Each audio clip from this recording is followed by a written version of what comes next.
Está bien, perfecto. Sí, entramos a clase. Vamos acá. Está grabando ahí. Eso es lo que estás diciendo. Ok.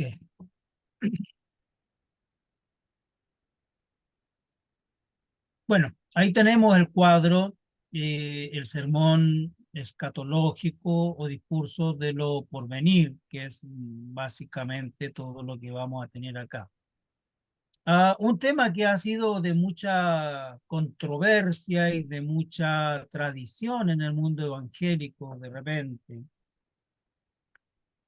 Como no tenemos una sola mirada respecto de el sermón o sea, respecto de la escritura, siempre vamos a tener una mirada ah, más allá de lo que podemos encontrar a veces. Vamos a tener diferencias. Eso es normal. Vamos a ver cómo nos encontramos acá. Eh, Todo lo que hemos dicho en este momento es lo que se conoce todo este pasaje, el discurso escatológico de Cristo o el discurso sobre las últimas cosas. Eh, ah, Comprende los dos capítulos. En Mateo, por lo menos, corresponde a los capítulos 24 y 25. Muy bien lo explicaron alguien por ahí, lo explicó alguien por ahí, que en el capítulo 25 todavía continúa este discurso y termina con unas parábolas para ilustrar cómo va a ser para complementar el diálogo ¿ya? Ahora, también este no es una predicación a mucha gente, ¿ya? Sino más bien es una conversación con sus discípulos. Es una conversación bastante íntima. Esto es parte del discipulado.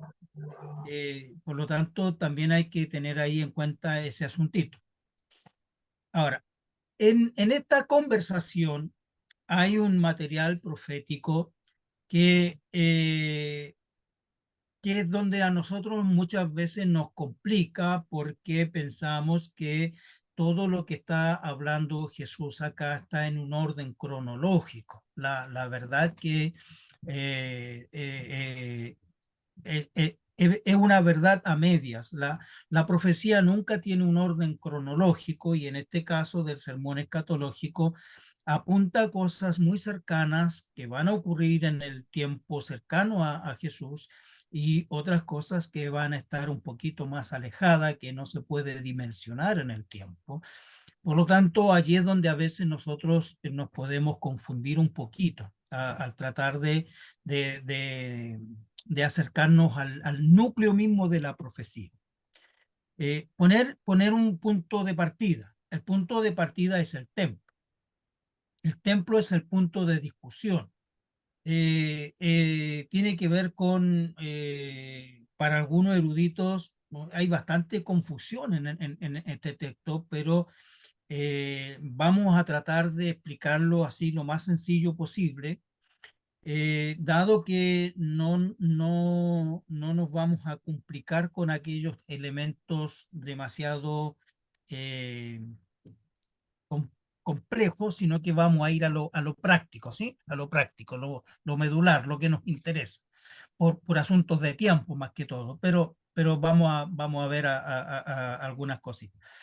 El otro tema es que como es perdón,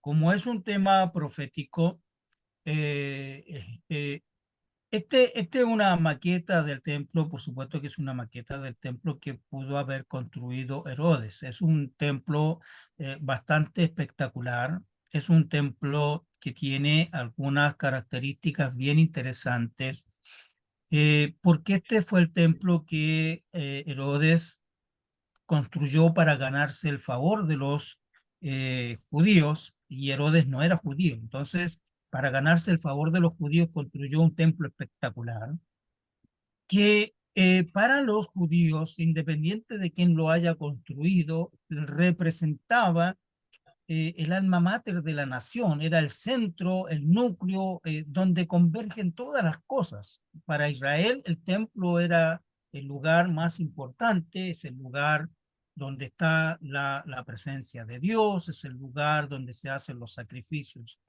al Señor, a Dios, y por todas estas cosas el templo es el punto de partida.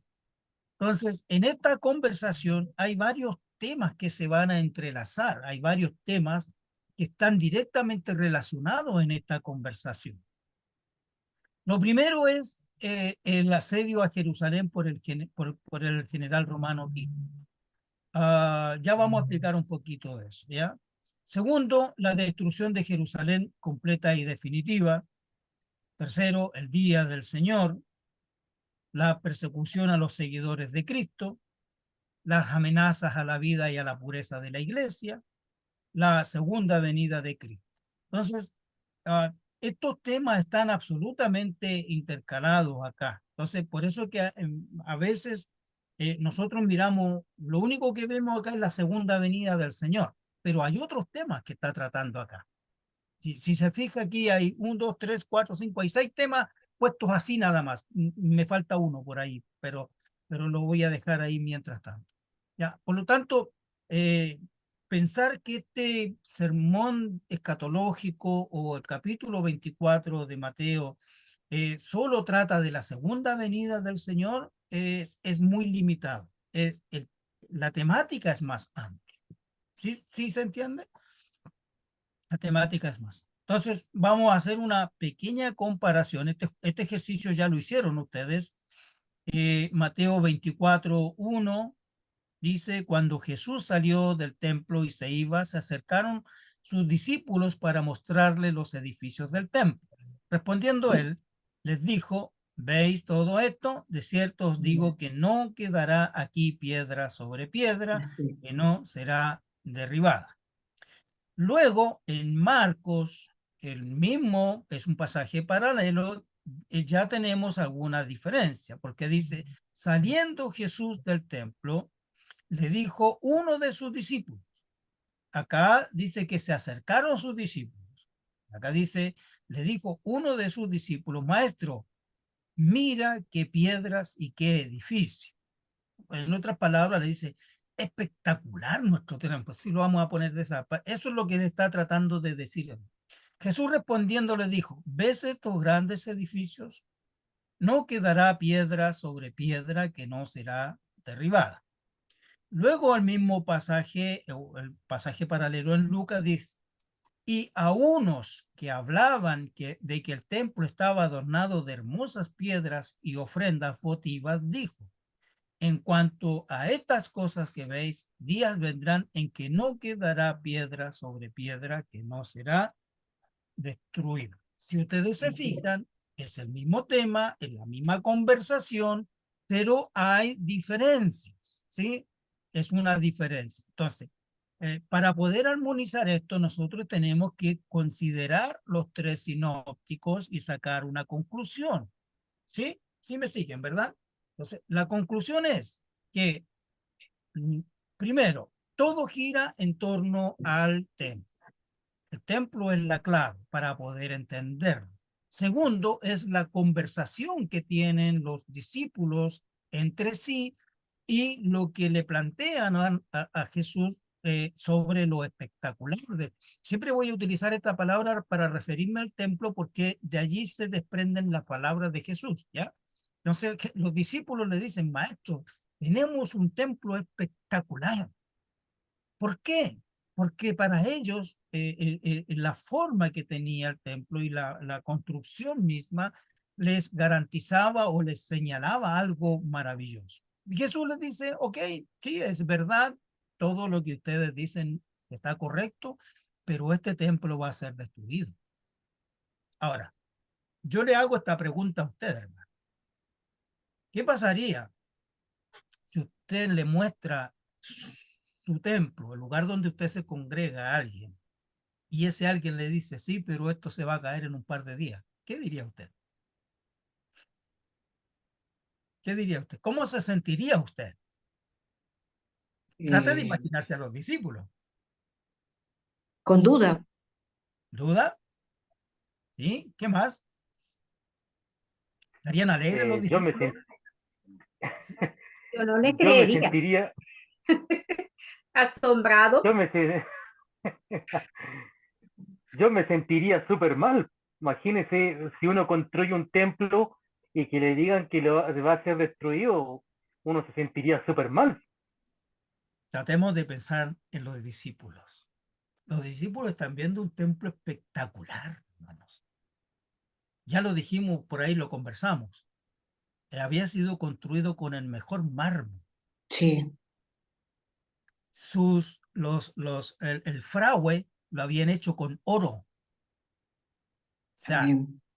todo el fragüe era de oro. Entonces, cuando el sol alumbraba sobre el templo, el, el oro brillaba, era espectacular, hermano. Entonces, que Jesús le diga, les aseguro que esta va a ser derribado piedra por piedra. Wow, es tremendo. Yo me imagino esa sensación fuerte adentro, en el espíritu mismo, de un israelita que está viendo o está escuchando que el templo, su razón de ser, hasta ahora los discípulos no ha, hasta ahora son discípulos de Jesús. La iglesia no ha nacido. Ellos son judíos. Ellos pertenecen todavía al judaísmo. Ellos son parte de esa, de lo que ocurre ahí en el templo. Ellos no han salido todavía del judaísmo. Entonces, es bastante fuerte lo que Jesús le está diciendo y yo me imagino que deben haberse estremecido al escuchar eso. Entonces, lo primero, ¿se acuerdan cuando analizamos las parábolas que teníamos que descubrir la ocasión de la parábola? ¿Sí? Que teníamos que ir al principio. Bueno, Eh, aquí tenemos que hacer exactamente lo mismo, descubrir la ocasión del discurso. La ocasión del discurso ya la hemos comentado. Ahí está, la fama, magnificencia del templo de Jerusalén, construido por Herodes, era el orgullo judío, estaba construido de mármol y recubierto de oro, y es probable que algunos de los discípulos no hubieran estado nunca en Jerusalén, probablemente, es un poco difícil esto, pero probablemente. Entonces cuando pasan por el frente del templo y dicen, qué espectacular, no, maravilloso, maravilloso, sorprendidos. Y maestro, le dicen, qué impresionante es este edificio. Hasta ahí vamos bien. El problema es la respuesta. profesor, Sí, profesor, por acá, Luis, sí. le tengo una pregunta. ¿Por qué Jesús le dijo a sus discípulos que iba a destruir el templo, que no quedaría piedra alguna? Bueno, eso es parte de lo que en lo que está envuelto el sermón escatológico o el concepto de la profecía. Eh, acá para nosotros estamos viendo y en presencia de cómo Jesús profetiza o anticipa la Mm, destrucción del templo. Muchos eruditos no creyentes o creyentes, pero que no tienen una cercanía con la profecía, manifiestan de que estas palabras o este texto está escrito después que el templo fue destruido, porque como no creen en la profecía ni en lo sobrenatural, ponen este mensaje después que el templo ha sido destruido. Aquí nosotros vemos que es anticipadamente Jesús está diciendo algo que iba a pasar en el corto tiempo. Eso va por allí el asunto. ¿Ya? Primero, ningún judío esperaría una respuesta como la que dio Jesús. Ningún judío, ni aun sus discípulos, podrían esperar que Jesús les dijera esto va a ser destruido. Eh, Eso es como hasta aquí nomás llegamos, no hay más. Es algo fuerte para un judío en ese tiempo. Recuerde usted que la presencia de Dios está en el templo. Ese es el lugar donde se ofrecen los sacrificios, está todo lo que tiene que ver con Dios. Por lo tanto, uh, lo que Jesús le anuncia es una destrucción total y devastadora, con una expresión vívida y gráfica. ¿Ven ustedes estos edificios? Miren, le dicen, mírenlos, mírenlos, mírenlos. Y le dice, no quedará de ellas piedra sobre piedra. ay, Ahora, ¿esto ocurrió? Sí, el año 70 después de Cristo. Tito entra a Jerusalén hace una irrupción, matanza y toda la cuestión, todo el asunto. Y aparte de eso, el templo es sacado, destruido. ¿Por qué lo destruyeron? ¿Qué piensa usted? ¿Por qué lo destruyeron? Los soldados romanos destruyeron toda la fachada del templo. ¿Por qué lo destruyeron? Y piense, no es tan difícil.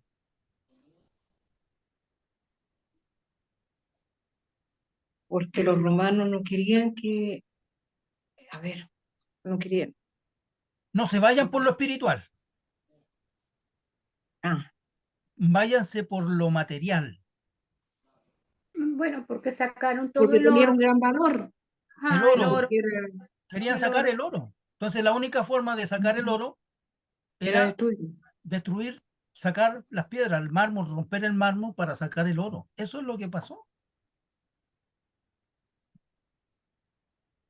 Profesor, en el fondo los romanos robaron todo eso. Ellos ¿Sí? querían, ellos Eh, querían robar, quedarse con toda la riqueza. Es que es la forma como se eran las guerras antes. No, no hay Claro, otra forma de eso. Y lo otro es causar impacto en la población, porque, bueno, tenemos que entender que el año 70 también hubo una revuelta, los judíos se levantaron contra Roma, Roma hace esta incursión y todo lo demás. Entonces, ah, luego de esta respuesta hay un lapso de tiempo. Pareciera que no hay un lapso de tiempo, pero hay un lapso de tiempo. Yo me imagino esa caminata, porque fíjese, esta respuesta fue ahí en Jerusalén, al frente del templo, y en 24:3 dice, y estando sentado en el monte de los olivos, hay una caminata larga, hay un trayecto largo. Me imagino que durante todo ese trayecto los discípulos de Jesús eh, tienen que haberse preguntado, ¿qué habrá querido decir el maestro? Entonces dice que estando sentado, imagínense, todo el trayecto, se sentó y se acerca a los discípulos y les dice, Sí. dinos por favor. Se dice que quienes se acercaron a preguntar son Pedro, Juan, Jacobo y Andrés, probablemente, que están ahí, se acercan al maestro, le dicen, le hacen preguntas. ¿Cuándo serán estas cosas? Ahí está, lo tienen en el texto, ¿verdad? Sí. ¿Y qué señal habrá de tu venida y del fin del siglo? Entonces, los discípulos absolutamente con una turbación aquí tremenda, con una tremenda duda, con una frustración probablemente, toda esa caminata no son 5 minutos, es una caminata larga, conversando entre ellos. ¿Qué habrá querido decir el Señor? ¿Qué onda? ¿Cómo entendemos esto que dijo? Entonces se acercan a preguntar, ¿cuándo serán estas cosas? ¿Y qué señal habrá de tu venida y del fin del siglo? Entonces, ¿tienen su texto allí? Cuando le hacen, ¿tienen su Biblia allí? Capítulo 24, solo en capítulo 24. ¿Qué le responde Jesús? ¿Qué es lo primero que le dice Jesús? Y Jesús les dijo, ¿no veis todo esto? De cierto os digo que no quedará piedra sobre piedra que no sea derribada. Sí, siga, siga, Entonces, siga. Después que Ah, le hacen la pregunta, sí. ujú. El versículo 4, ¿qué dice el versículo 4? Solo el Respondiendo versículo 4. Jesús, respondiendo Jesús le dijo, mirad que nadie os engañe, Ya, porque ahí está la vendrán clave. muchos. Ahí nomás, ahí tranquila, tranquila, tranquila.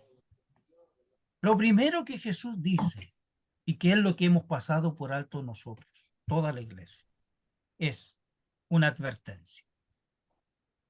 Jesús le hace una advertencia a sus discípulos y de partida a la iglesia. Antes de predecir cosas, antes de venir a anunciar cosas, dice, miren que nadie los engañe. O sea, eso es clave, eso es clave. Jesús hace una advertencia. ¿Por qué?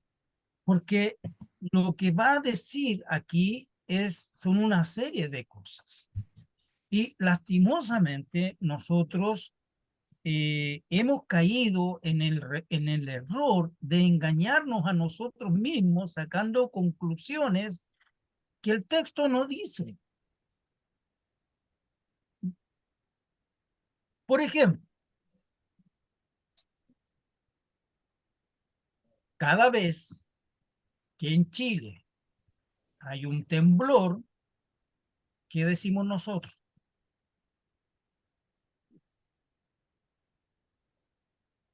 Esto viene. Mm, ¿Sí o no? No me decís que no lo ha dicho.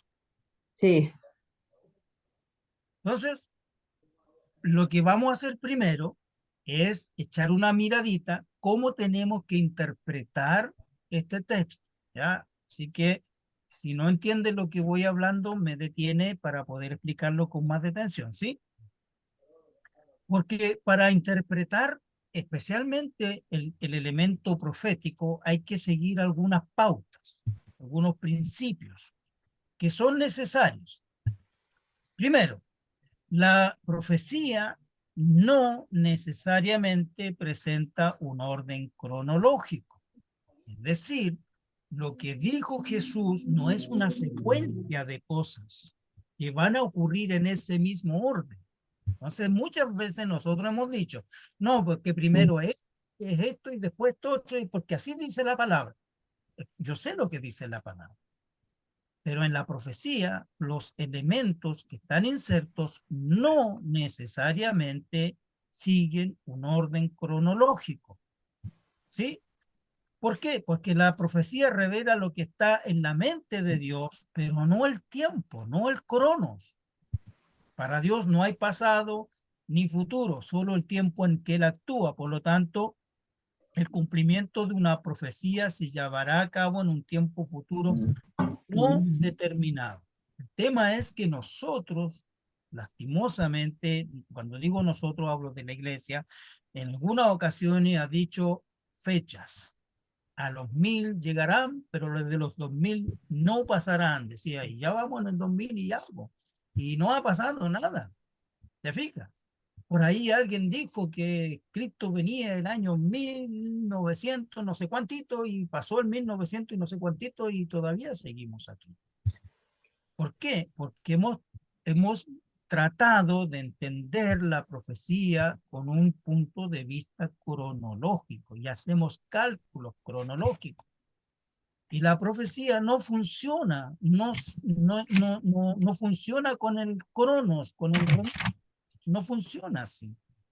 Más bien funciona desde la perspectiva de cómo se mueve Dios. Entonces, no pensemos que todo lo que está escrito en Mateo 24 se va a cumplir primero eso, segundo eso, tercero eso, cuarto eso, todo eso. Puede haber una alteración. ¿Sí me doy a entender? ¿Sí? ¿Se entiende, verdad? Entonces, sí, Sobre que yo tengo una confusión. sí. A ver, que siempre se nos ha enseñado, o sea, he escuchado yo por tantos años, a lo mejor ignorantemente, ¿qué tiene que ver este, esta como profecía que dijo Jesús, que va a derribar el templo en 3 días, que después tiene que ver relacionado con la muerte del que fue también en 3 días? Eso no tengo, no sé qué pensar. No tienen, no tiene, a ver, ¿No tiene relación? no, lo que dijo antes, sí, pero es en otro pasaje. En otro pasaje, cuando él dice, derribad este templo y yo lo levantaré en 3 días. Es el texto que usted está pensando, pero es otro texto. Ya, Él ya. está confrontando a los judíos y él habla del templo, pero él está hablando de su persona. Y los Sí, judíos, sí, lo los entiendo, fariseos, sí. creyeron que estaba hablando del templo. Entonces yo creí que estaba equivocada, dije, yo he pensado todo este año eso, estoy equivocada porque es de esta otra manera. Es que son dos textos diferentes, son dos situaciones diferentes. Sí. En el texto que usted menciona hay una discusión con los fariseos. Acá en el capítulo 24 hay una conversación con sus discípulos de las cosas que van a ocurrir en el futuro. No, no necesariamente, no solo con él, sino que con varias otras cosas más. En la conversación que tiene con los fariseos, esa es una conversación directa, lo que va a ocurrir. Él le está diciendo, en 3 días, destruid este templo y en 3 días lo levantaré. Entonces los judíos, los fariseos, pensaron que él estaba hablando del templo y le dice, estás loco. Este templo lleva años, demoró años en levantarse y tú lo vas a construir en 3 días. Y tú lo vas a construir en 3 días. Jesús no está hablando del templo de Jerusalén. Jesús está hablando de él, que iba a ser muerto y que iba a resucitar a los 3 días, pero se lo está dando en una forma asolapada, escondida. No lo entendieron así. Ya, Ellos gracias. entendieron una conversación literal. En este caso de acá es otro tema y tiene que ver con las cosas que van a ocurrir en el futuro. ¿Sí? Hay otro elemento que nosotros tenemos que considerar. A veces dice la descripción profética pasa de un suceso cercano a otro muy del futuro sin indicar intervalos de tiempo. A esto se llama la perspectiva profética. Me explico, lo vamos a explicar. Ay, señor, ¿qué pasó ahí? Ahí está. Me imagino que todas las que están aquí conocen una montaña, han ido a la montaña, han observado las montañas y usted ve esta montaña que está aquí. ¿Sí? Me siguen, ¿verdad? Se alcanza a ver, ¿sí? Esta montaña que está aquí y la montaña que está allá, Sí, ya. ¿Están juntas? no, ¿Cómo sabemos cuánta distancia hay entre una y la otra? ¿Se puede saber así a simple vista, se puede saber cuánta distancia hay entre esta y esta? no. Nunca, ¿verdad? Entonces, a esto es lo que se llama perspectiva profética. Lo voy a explicar desde otro plano. Permita.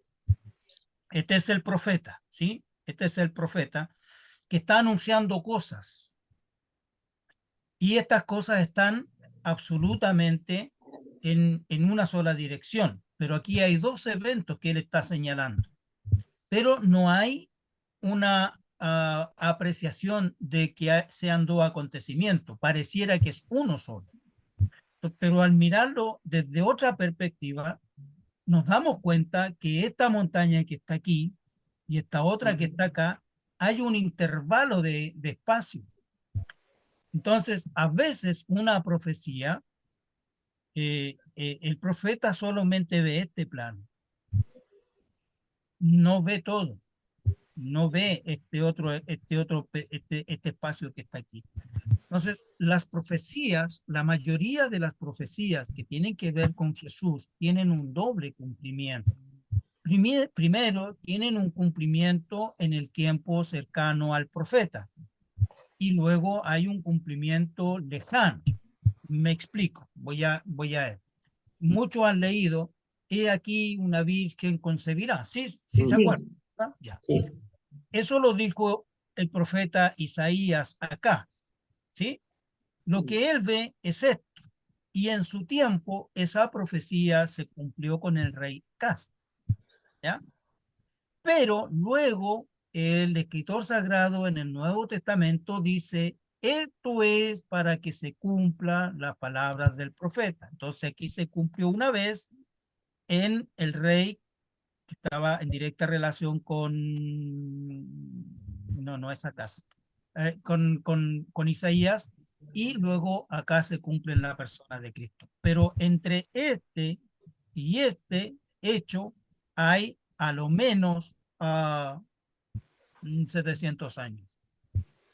¿Me doy a entender? Desde el momento en que se lanza la profecía hasta que se cumple plenamente, eso es lo que se llama census pleno, el pleno cumplimiento de la profecía en Cristo. Pero primero tiene lugar acá, hay un cumplimiento cercano acá. ¿Sí se entiende? sí, ¿Sí? Entonces, a veces nosotros no nos fijamos en este detalle y nos centramos acá, como que el profeta lo que hizo fue profetizar a Cristo. No, el profeta lo que hizo fue entregar una profecía acá, cercana a sus oyentes primarios, y luego hay una profecía, hay un cumplimiento pleno en la persona de Jesús, luego en el tiempo.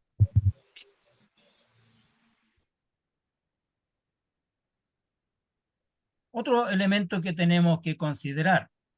A veces, en la profecía hay algún elemento simbólico. ¿Qué significa un elemento simbólico? Entonces, ¿cómo interpretamos este texto de la bestia en Daniel 7:2? Entonces, lo que nosotros tenemos por allí es referencias en cuanto a cómo se va cumpliendo esta etapa.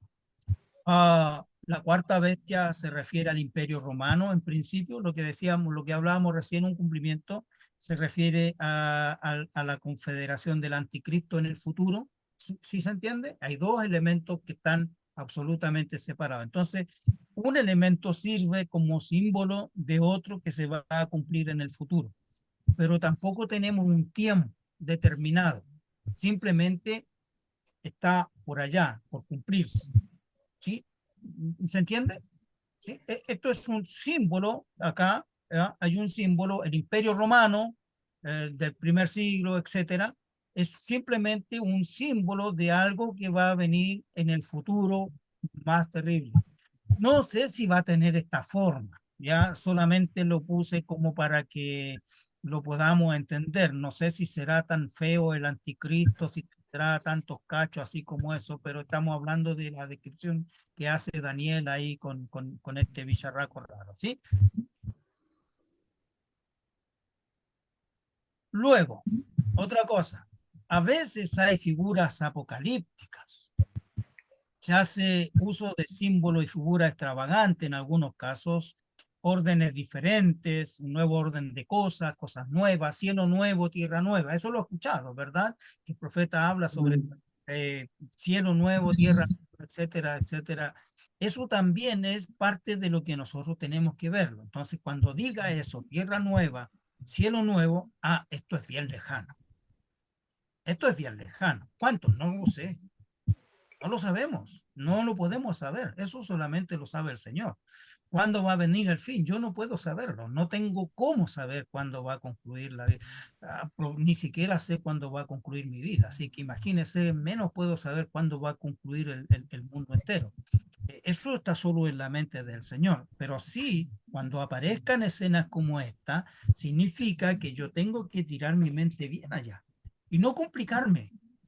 Es para el final, es para el final de los tiempos. No hay nada más que hacer, ahí no tenemos mucho que hacer.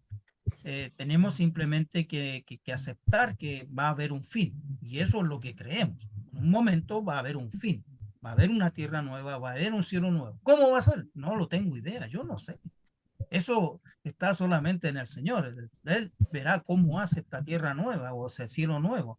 El principio, hay dos posibilidades, o tres pueden haber, incluso pueden haber más posibilidades. Una, que la tierra donde estamos haga explosión y desaparezca todo y una nueva esfera se instale como en la eternidad ahí, no lo sé, si será física, no será física. Oh, es una serie de cosas, si se fija. Entonces, los elementos apocalípticos que aparecen en la profecía siempre nos van a tirar hacia bien lejos, pero donde no tenemos cómo graficarlo en forma concreta. ¿Sí? ¿Sí me doy a entender? No sé cómo será el cielo, no sé si habrá un mar de cristal, no sé si habrá realmente ahí donde acostarse debajo de una hamaca de oro, con una hamaca de oro, no tengo idea, probablemente, pero soñar es gratis, alguien dijo por ahí, así que si usted piensa que allá en la eternidad cada uno va a tener su hamaca para descansar plácidamente y gozar de las bendiciones del Señor, está bien, no hay problema.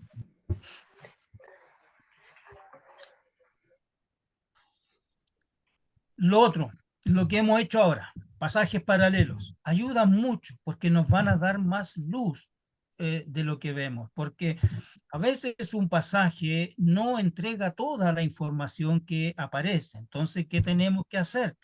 Unir los tres pasajes como lo hicimos ahora con Mateo, con Marcos y con Lucas, y vamos ampliando el abanico de información y vamos sacando cositas. Nunca se debe interpretar los pasajes oscuros en sentido contrario a lo que expresan otros pasajes claros. Es decir, si en la interpretación del texto yo saco una cuestión rara que no tiene nada que ver con la enseñanza de la Biblia, significa que me equivoqué. No puedo sacar una conclusión errada de una profecía. Por muy profecía que sea, no puedo sacar una conclusión que vaya en contra de lo que enseña la Biblia. ¿Me entiende? ¿Sí? Entonces, no debo de, si hay un pasaje oscuro, ¿qué debo hacer? Detener. No lo entiendo. Necesito más ayuda, necesito más luz. ¿Dónde voy a ir? Pasaje paralelo. ¿Qué me dice un pasaje paralelo? Y ahí vamos armando el asunto. Si es un pasaje oscuro, oscuro, oscuro, pero ya que no me dio, entonces no puedo hacer una doctrina de allí. Es imposible, no se puede, porque ya no me dio la luz suficiente, no está en concordancia con el resto de la Biblia, por lo tanto es imposible que yo pueda sacar un principio doctrinal de algo que no entiendo. ¿Sí? O sea, si no entiendo, no puedo decir esto es una doctrina. Preguntas. ¿Alguien tiene alguna pregunta respecto de lo que hemos conversado?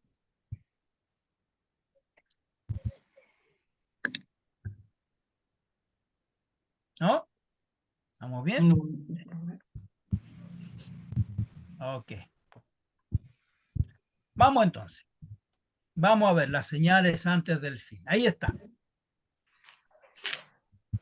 Señales antes del fin. Vamos entonces a mirar nuevamente este cuadro. ¿Se acuerda lo que dijo Jesús? Que nadie los engañe. Lo primero, principio. Entonces, cuando nosotros nos acercamos a este texto, primero, lo que primero está diciendo Jesús, tengan cautela. No saquen conclusiones tan rápido, con mucha cautela. Lean tranquilos, lean lento, escuchen bien. 24:5 dice que vendrán muchos en mi nombre. ¿Sí? Eso dice, tiene su texto abierto, ¿verdad? Sí, ahí. Vendrán muchos en mi nombre diciendo, Yo soy el yo Cristo. soy el Mesías, yo soy el Cristo y A muchos se engañarán. ya. Pregunto, ¿cuántas veces ha pasado eso? Sí, muchas veces. Ajá. Pero cada vez que aparece un tipo diciendo algo como esto, la iglesia dice, Cristo viene. Y Jesús lo primero que está diciendo, no, tranquilo, tranquilo. Van a venir muchos en mi nombre. Muchos van a decir que soy Cristo. Hasta hace poquito murió uno que se hacía llamar el verdadero Jesús. Estaba por ahí, por Centroamérica.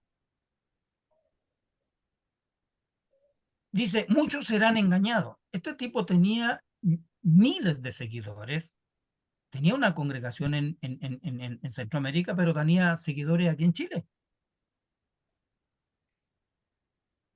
El poder de los engañadores es tan fuerte que los que son engañados no es gente que no cree en Dios. Ese es el tremendo problema, que cuando dice muchos serán engañados, no está hablando de gente que no cree. Los que van a ser engañados, los que son engañados con estos falsos cristos, son los que creen. Por eso es que nosotros, los que creemos, tenemos que estar clarito con respecto a lo que dice la Escritura. Muchos dirán, yo soy el Cristo. Y dice, muchos serán engañados. Luego dice, 24:6. ¿Lo tienen allí? 24:6. A ver. ¿Qué dice? Y oiréis de guerra y rumores de guerras. Mirad que no os turbéis, porque es menester que todo esto acontezca, pero aún no es el fin. Pero aún no es el fin. Habrán guerra, rumores de guerra. ¿Cuántas guerras han habido desde que Jesús fue al cielo? Muchas. Y cada vez que se arma un conflicto de guerra, yo escuché, yo escuché. Ahora en el conflicto Rusia-Ucrania, muchos dijeron, estas son las señales de que Cristo ya viene, ya está listo. Lo dice, aún no No es. es. Entonces, recuerde, Jesús dijo que nadie los engañe. Tendrán mucho en mi nombre, habrá muchas guerras. Luego el versículo 7 dice,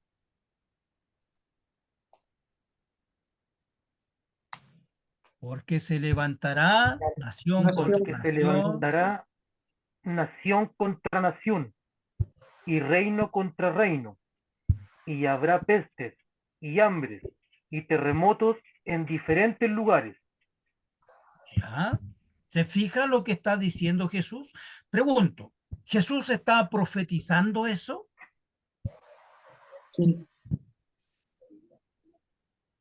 Yo creo No, que sí. no, hermana, no está profetizando. Son cosas naturales que han ocurrido siempre. Preguntémonos, cuando dice se levantará nación contra nación, antes de que llegara Jesús, ¿existían la guerra? Sí. Y han continuado.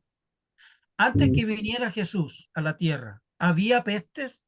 ¿Había Sí, hambre? ¿Habían sí, terremotos? ¿Habían terremotos? ¿Habían desastres naturales?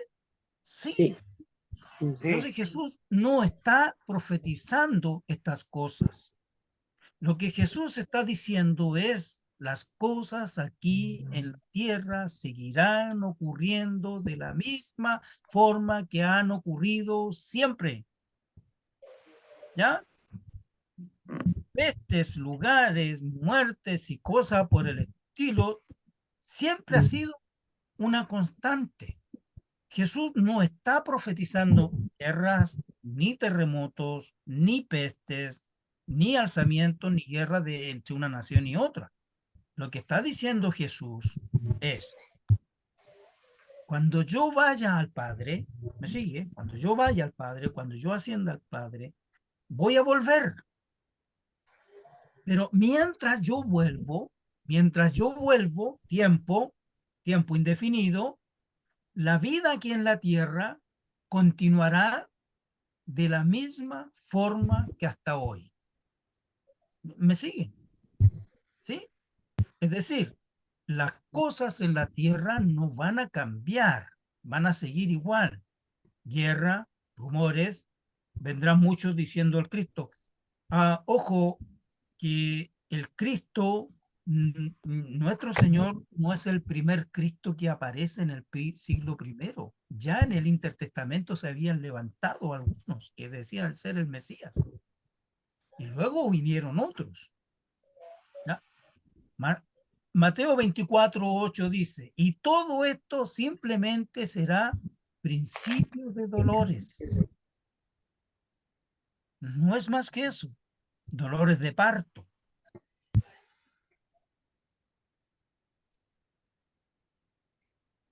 ¿Qué significa?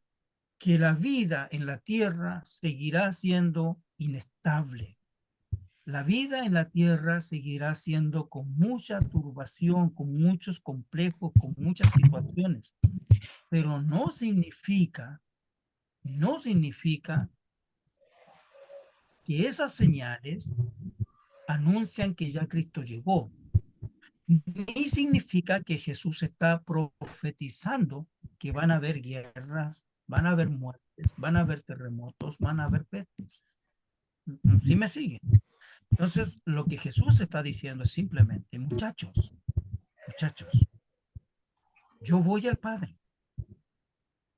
Es una conversación con su discípulo, por eso que utilizo esta expresión muchachos, ¿ya? Le dice, muchachos, yo voy al Padre, pero voy a volver, ¿sí? En este lapso, en el intertanto, en que yo voy al Padre y regreso, la vida aquí en la tierra seguirá exactamente igual como ha ocurrido hasta hoy. Tendrán falsos mesías, van a haber guerra, Va a haber hambre, va a haber terremotos, va a haber tempestad, va a haber huracanes, van a haber tsunamis, van a haber erupción de volcanes, van a haber cosas, asesinatos, muertes, violencia, robo, rapiña, etcétera, etcétera, etcétera. La vida va a continuar exactamente igual. ¿Sí se entiende? Preguntas. ¿Algo no entendió? ¿Le quedó alguna duda de lo que he dicho hasta ahorita? Eh,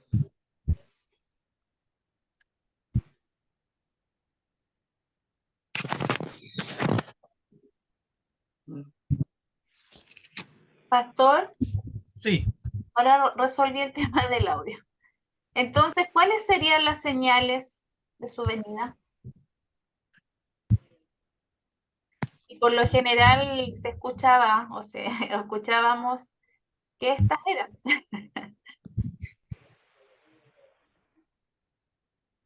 Ah, ¿O cómo podemos nosotros darnos cuenta de que se acerca?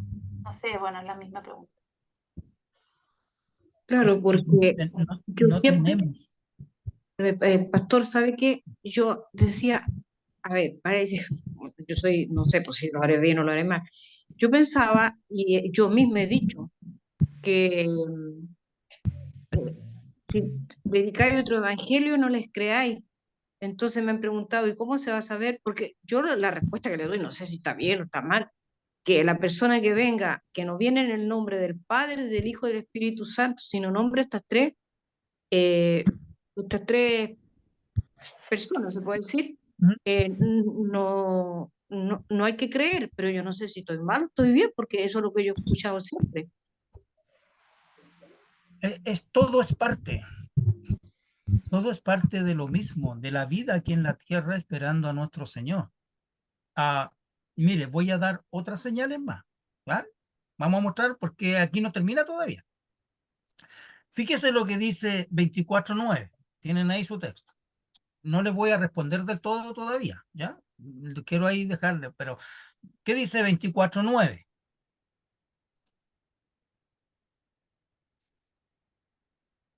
Entonces los entregarán a tribulación y los Tribulación. matarán y serán aborrecidos de toda la gente por causa de mi nombre. Los entregarán a tribulación.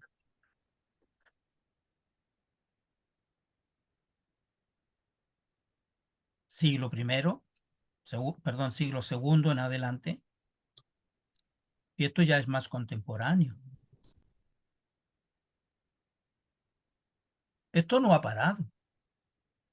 Lo que Jesús les dijo, y en el Evangelio de Juan también lo responde, lo mismo que me hagan a mí, se lo harán a ustedes. Es decir, va a venir muerte a la guerra, perdón, a la iglesia, va a haber persecución a la iglesia. Va a haber un momento en que la iglesia va a ser perseguida. Los matarán, Profesor, una consulta. ¿sí? Profesor, ¿qué significa entonces os entregarán a tribulación? Que a tribulación, generalmente la palabra tribulación en la Biblia tiene que ver con persecución por causa de la fe, que habrá persecución a la iglesia. Eso ocurrió en este tiempo, en el tiempo del Imperio Romano, lo sabemos, muchos cristianos fueron muertos, asesinados, desgarrados por leones, quemados, etcétera, etcétera, y esta historia continúa hasta el tiempo de hoy. Claro, ahora no es tan fuerte. No sé si se va a repetir de nuevo, no sé, pero hay una historia de persecución a la iglesia con muertes trágicas, violentas, inhumanas, que se han dado en la historia de la iglesia. Entonces dice, los entregarán a tribulación y los matarán, serán aborrecidos. Ah, sigamos, mire.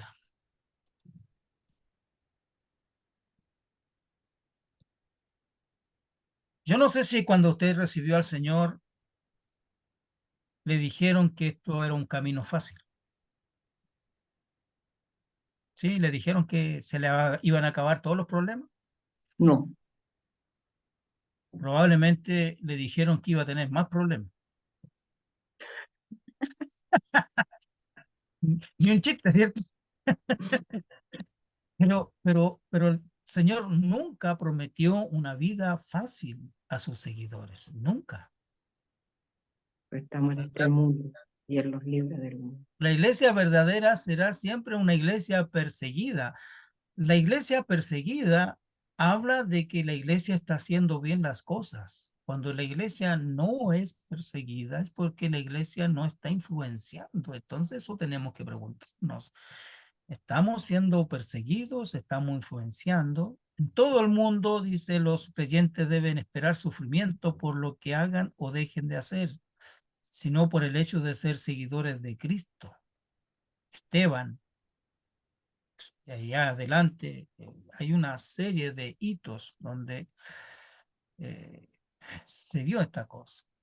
Luego dice el versículo 10, muchos tropezarán entonces y se entregarán unos a otros y unos a otros se aborrecerán. Estos muchos no son no creyentes, son creyentes. Son creyentes. Algunos, dice, no serán capaces de soportar la persecución y volverán atrás. Eso es normal. El terror impartido sobre aquel creyente y la historia está, no sé si serán muchos los testimonios, pero en la iglesia perseguida hubo mucha gente que renunció a la fe por salvar su vida. Y eso también es parte natural de la respuesta del ser humano. No todos fueron al circo romano, no todos fueron quemados, no todos murieron. Hubo algunos que por el miedo, el temor, volvieron atrás. Y eso es normal encontrar esas situaciones.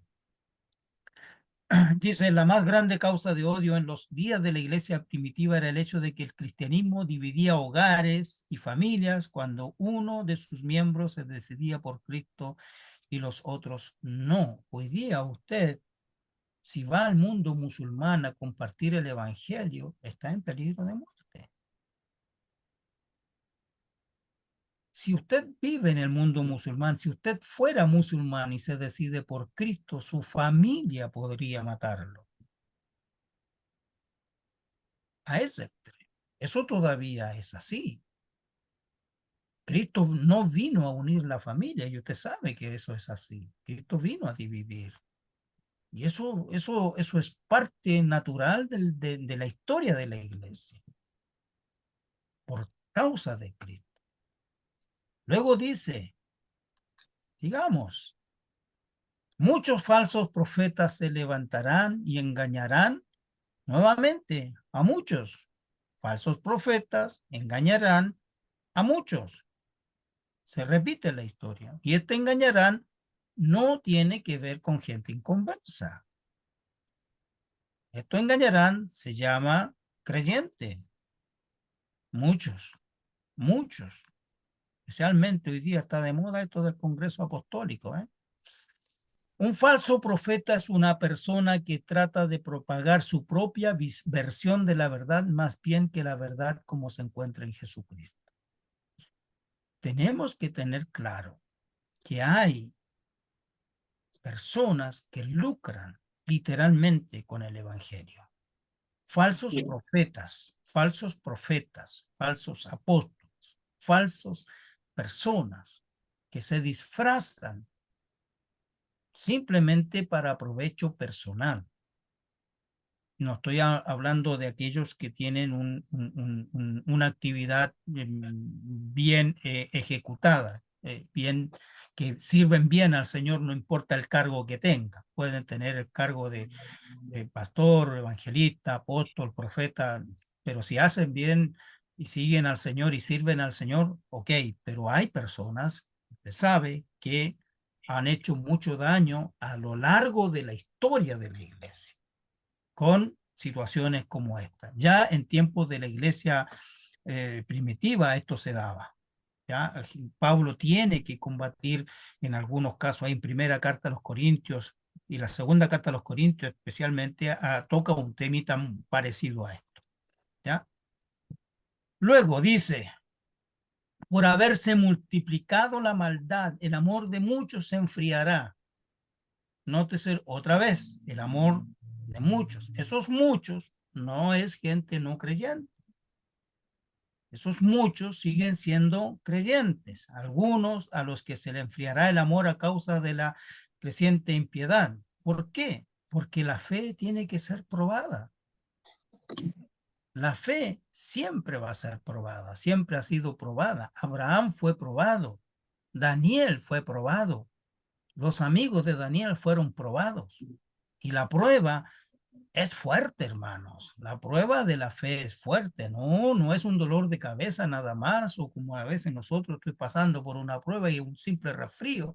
No, estamos hablando de prueba fuerte, donde la fe va a tener que ser expuesta, confrontada.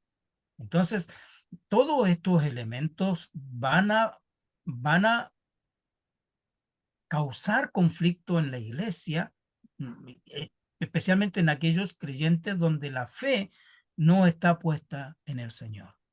¿Sí? Luego dice, más el que persevere hasta el fin será salvo. Eso significa que aunque vengan falsos profetas, falsos maestros, terremotos, guerras, persecución, tribulación, angustia, desesperanza, etcétera, etcétera, etcétera, el creyente debe seguir perseverando si quiere alcanzar el premio. No le vaya a pasar a este muchacho que excavó buscando los diamantes, pero cuando estaba a punto de encontrarlos, volvió atrás. Podemos pasar muchos años siguiendo a Jesús y a última hora nos soltamos de él. Entonces Jesús dice, el que persevere hasta el final, que pase por todas estas situaciones que está describiendo. ¿Qué es lo que nos está enseñando Jesús en todo esto? No es que hay señales visibles de su venida. La señal visible es el seguimiento. ¿Me doy a entender? No es que tengo que mirar las señales en el cielo. Las señales están aquí dentro de mí. Mi fe, mis convicciones. Porque mi fe y mis convicciones se van a enfrentar a un mundo hostil. Y allí se probará si realmente me voy con él o me aparto de él. ¿Sí se entiende? Fíjese que aquí no hemos puesto ninguna señal en el cielo. Jesús no puso señales en el cielo. El mensaje de Jesús es a un seguimiento a pesar de las dificultades. Un seguimiento a pesar de los conflictos, de los dolores, de los engaños, de las situaciones que son contrarias a la fe. Entonces, lastimosamente, nosotros o la iglesia ha puesto sus ojos en estas señales que no son señales y nos hemos olvidado de seguir a Jesús, de seguir con nuestra vida aquí en la tierra. Les dije delante, Jesús le dice a sus discípulos, muchachos, yo voy al Padre, voy a regresar. Mientras eso pasa, la vida aquí en la tierra va a continuar igual como está hasta ahora.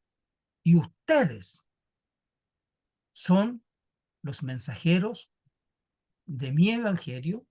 Ustedes van a propagar el evangelio a pesar de todas las cosas complejas que pasen en la tierra. ¿Sí se entiende o no se entiende?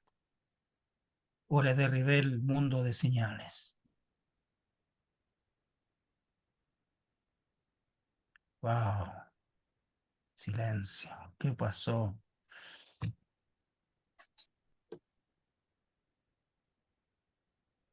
Paula, escucho. Sí, que todavía estoy que ver. Ay, perdón. Perdón. Sí, chuta, yo igual tenía como la idea de que usted nos acaba de aclarar ahora, po, de las señales. Pero, por ejemplo, aquí este dibujo, esta gráfica, igual podemos decir que entonces una persona cristiana, que se dice ser cristiana, o no, cristiana, puede devolverse, puede soltarse y no regresar más. Podemos decir entonces que nunca tuvo a Cristo, porque dice la palabra, en el fondo, aquel que persevere llega al fin.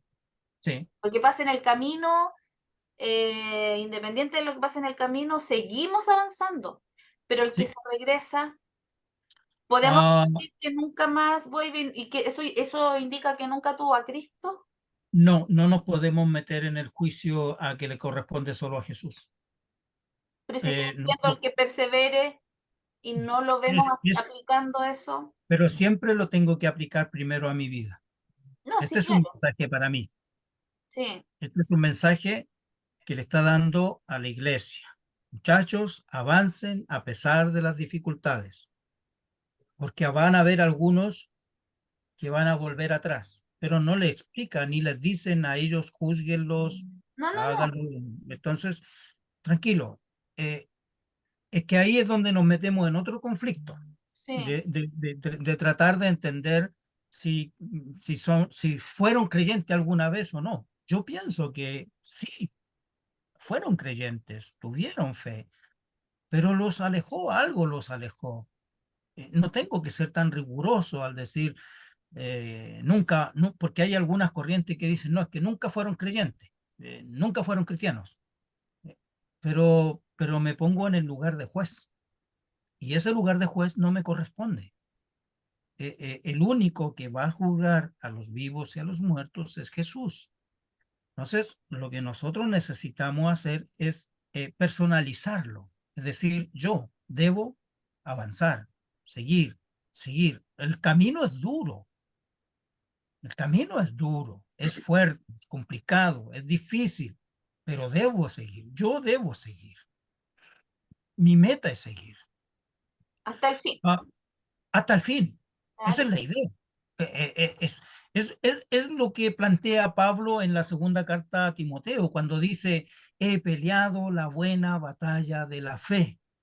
Dice, sí, ¿verdad? He corrido la carrera, estoy llegar a la meta y estoy seguro que me espera una corona. Dice, he peleado la buena batalla de la fe. ¿Por qué? Porque en su caminar encontró muchas dificultades, pero la corona se obtiene cuando se llega a la meta. Todos sabemos eso. Nadie premia a alguien que no llega a la meta. Abortó ante el camino.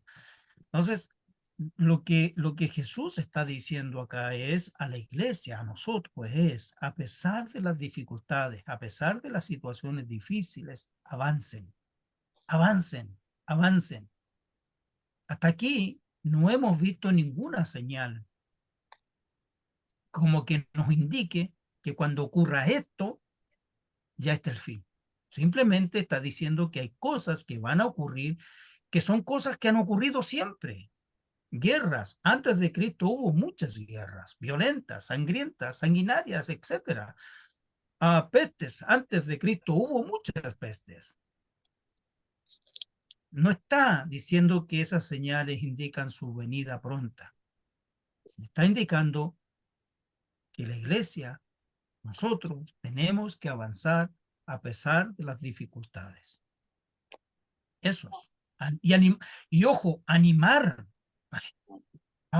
Si yo veo esto, me tengo que preocupar. O sea, no es decir, uy, no es que se da vuelta porque nunca fue cristiano. No, no, no. Nuestra responsabilidad es, hoy, este está volviendo atrás.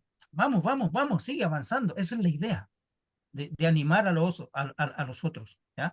Entonces, cuando nosotros como iglesia avanzamos, siempre vamos en piño. No sé si se entiende esa palabra, ¿sí? Piño. Amén. Sí, ya. Vamos en piño. Y tenemos que lograr que lleguemos todos, porque si yo llego solo, me van a preguntar y ¿Qué pasó?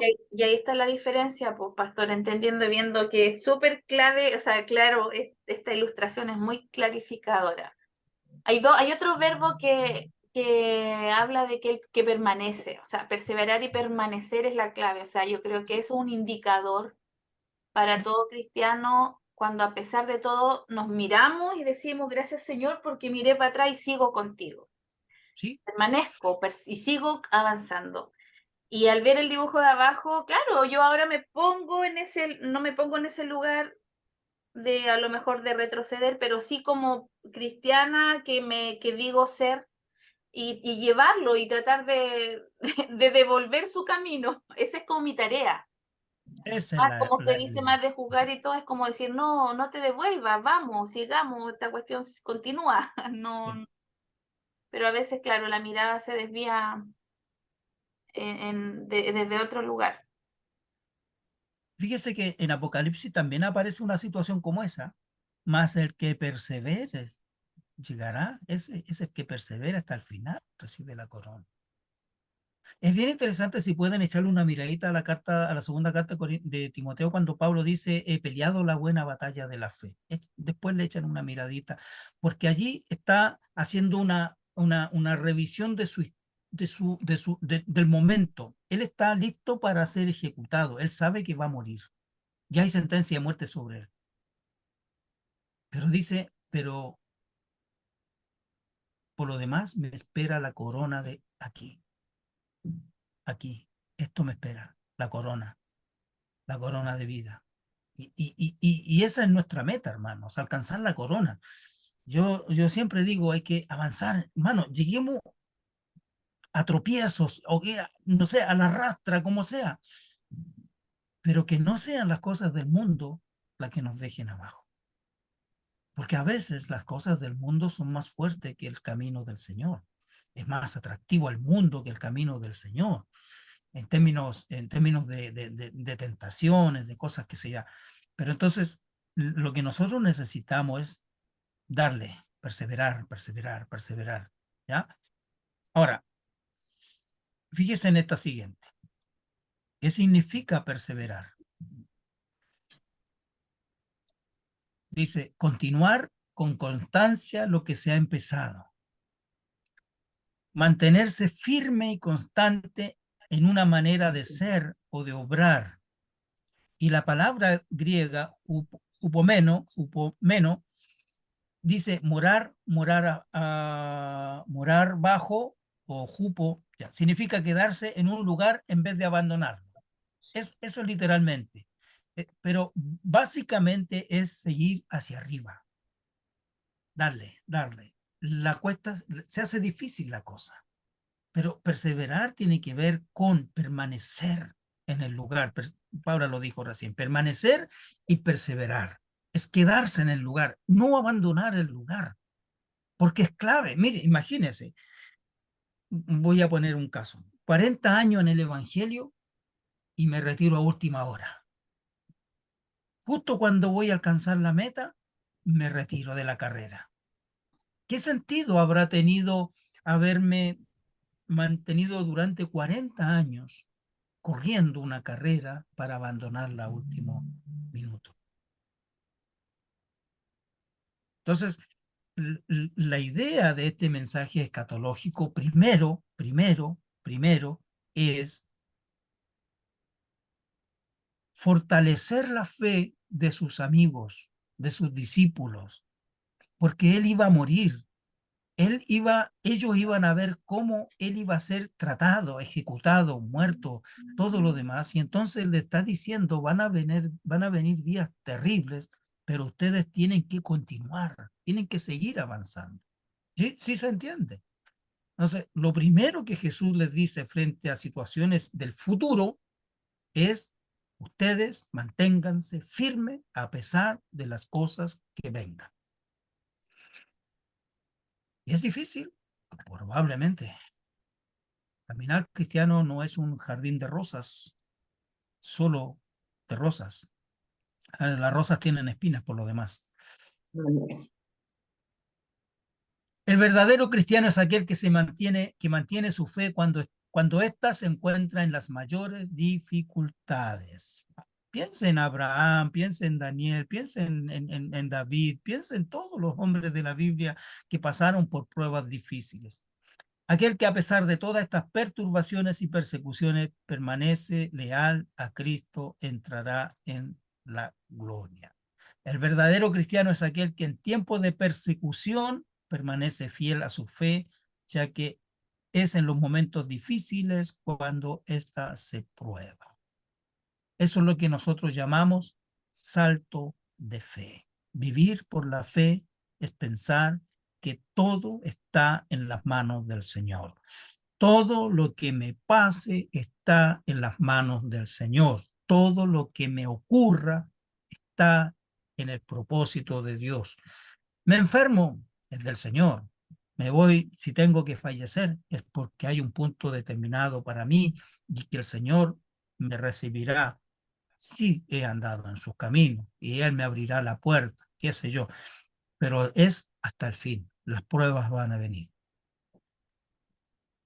Fíjese que después de analizar este asunto, lo que le está diciendo Pablo lo que le está diciendo Jesús a sus seguidores en el versículo 14 es: y será predicado este evangelio del reino en todo el mundo para testimonio a todas las naciones, y entonces vendrá el fin. Fíjese, pero no está diciendo fecha. Después de decirle a ustedes, manténganse firmes, lo que tienen que hacer es predicar y llevar el mensaje del evangelio a todo el mundo. Entonces, la misión de la iglesia es llevar el evangelio a todo el mundo. No es preocuparse de las señales, y nosotros hemos estado preocupados de las señales y nos hemos olvidado de compartir el evangelio, cuando es al revés. La enseñanza es: prediquen, olvídense de las señales. La idea es esa. Los acontecimientos finales de la historia del mundo van a ser precedidos por la predicación del evangelio del reino a todas las naciones. Es decir, si usted quiere ver una señal, aquí hay una. Predicar el evangelio a todo el mundo. Eso no se ha cumplido. Por lo tanto, tenemos tarea para rato. Y en la forma como avanza el evangelio, más vamos para atrás que para adelante. Porque quien crece con mayor fuerza en este último tiempo es el mundo musulmán. El mundo musulmán gana gente cada día y mucho más gente que lo que gana la iglesia. Entonces tenemos un problema. Ustedes quieren una señal manifiesta. Hay que predicar el evangelio.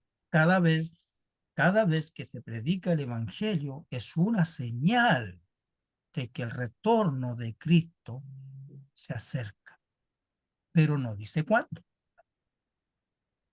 Puede ser 1 año, pueden ser 1000 días, 1000 años, pueden ser 100,000 años, no lo sé. Pero la obligación de la iglesia no está en mirar las señales en el cielo. La misión de la iglesia es, o la señal de la iglesia es predicar el evangelio. ¿Sí? ¿Sí se entiende? ¿Sí? Usted pensaba en una señal más mística, así más rimbombante, espectacular. No, ahí hay una señal. Porque dice: será para testimonio de todas las naciones y entonces vendrá el fin. O sea, tenemos tarea para rato, tenemos pega para rato, hermanos. Tenemos un tiempo largo todavía. Hay un tiempo muy, muy largo. Ahora, puede ser que mañana. Ahora, esto no significa que todo el mundo se tenga que convertir, ojo. ¿Ya? ¿Me doy a entender? No es que todo el mundo tenga que convertirse para que Cristo venga. Eso no, yo nunca dije eso. Simplemente hay tarea para la iglesia. Mientras Él viene, hay tarea para la iglesia. ¿Ya? Mensaje del reino será proclamado. Ahora, lo que primero tenemos que saber, decir, es que primero, no hay una promesa universal de salvación universal, ni significa que todo el mundo va a ser salvo y entonces va a venir Cristo, sino más bien que todo el mundo tenga la oportunidad de escuchar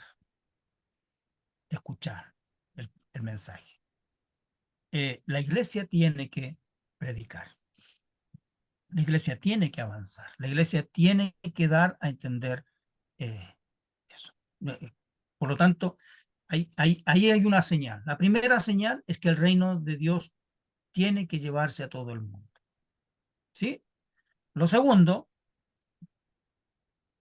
por tanto, cuando veáis en el lugar santo la abominación desoladora que habló el profeta Daniel, el que le entienda, entonces los que están en Judea huyan a los montes, el que está en la azotea no descienda para tomar algo de su casa, el que está en el campo no vuelva atrás para tomar su capa, más ay de las que están encintas y de los que críen en aquellos días. Orad pues en vuestra huida no sea en invierno, que no sea en invierno ni en día de reposo. Y eso de invierno hay que aplicarlo a Chile, porque cuando llueve acá en Santiago de Chile, los hermanos lo primero que preguntan, pastor, ¿vamos a reunir? ¿Va a reunir hoy día o no? Porque está lloviendo. Ya. Digo, pero si llueve, si es invierno tiene que llover, pues hermano, ¿cómo? No, entonces, ojalá que cuando el Señor venga, no venga en invierno, no venga cuando llueva, no venga cuando haga frío. Cuidado, ¿ya? Ahora, lo que Jesús está diciendo, está citando algunas cosas bastante interesantes. Una que ya se cumplió, la abominación desoladora, tiene que ver con este fulanito, Antíoco Epifanes. Esto es lo que predijo Daniel. Daniel predijo esto, que se iba a cumplir. La abominación desoladora es conocida como la instalación de Antíoco Epifanes en el año 170 antes de Cristo. Este tipo trató de aniquilar la fe judía, mató a muchas personas, esclavizó a otras tantas, quiso e intentó destruir lo que es toda la escritura hebrea de ese tiempo. Entonces, aquí ya hay un elemento instalado donde Jesús está diciendo cuando dice el que le entienda es porque está hablando de este tipo, pero también está hablando de acontecimientos cercanos que iban a venir, como la destrucción de Jerusalén. Y eso ocurrió en el año 70, lo que estábamos explicando recién, con cuando Judea se rebela contra el Imperio Romano. Entonces el Imperio Romano ataca a Judea y la destruye casi por completo. Y luego ya entonces tenemos el mono feo este, que es para el anticristo, que es para la última periodo, que en el futuro, durante el periodo de la gran tribulación o más allá de esto, donde va a haber una persecución. No sabemos si este va a ser una persona o es un sistema. Ahí está la discusión en cuanto a qué sería el anticristo. Va a depender mucho de la escuela de interpretación. Pero Jesús está hablando de un momento pasado. En este pasaje, por lo menos, está hablando de un momento pasado. Está hablando de un momento futuro cercano, años 70, después de Cristo. Y está hablando de un futuro muy lejano en cuanto se levante el anticristo con todo el poder mundial contra la iglesia y todo lo demás. ¿Sí se entiende? ¿Sí? Aquí vemos que hay un elemento, por eso le decía adelante, tenemos que tratar de entender la profecía desde las distintas perspectivas o las montañas que está hablando Jesús. Y aquí hay tres montañas, una que está en el pasado, una que está en el futuro cercano. Entendamos que Jesús está hablando cercano al año 30 antes de Cristo, y esto ocurrió perdón, 30 después de Cristo, y esto ocurrió en el año 70 después de Cristo, y esto es lo que está hasta el final. ¿Ya? ¿Sí se entiende esto? Sí. Luego dice, la frase procede de Daniel 12:11. Allí se dice que la abominación que causa desolación está establecida en el templo. La referencia de Daniel es muy clara. Hacia el año 170, lo que recién les comentaba, el rey de Siria, Antíoco Epifanes, se decidió erradicar el judaísmo y introducir en Judea la religión y la manera de vivir. Capturó Jerusalén, profanó el templo y puso en el altar a Zeus Olimpo, y ofreciendo sobre él carne de cerdo, convirtiendo las habitaciones de los sacerdotes y las cámaras del templo en prostíbulos. Fue un intento deliberado de erradicar. Eso ocurrió en el pasado. Jesús está hablando algo de algo que ya ocurrió, pero también anticipa. Luego, en el año 70 ocurrió esto, el sitio de Jerusalén, la destrucción del templo, y Flavio Josefo, que es un historiador de ese tiempo, afirma que 1.100.000 personas murieron durante el asedio. O sea, mucha gente, si usted se da cuenta, de los cuales la mayoría eran judíos. Además, 97.000 fueron capturados y esclavizados. Entonces, ahí está la segunda parte de esa profecía que se está cumpliendo. ¿Qué es lo que le está diciendo Jesús? Jerusalén será profanada, será destruida en el corto tiempo.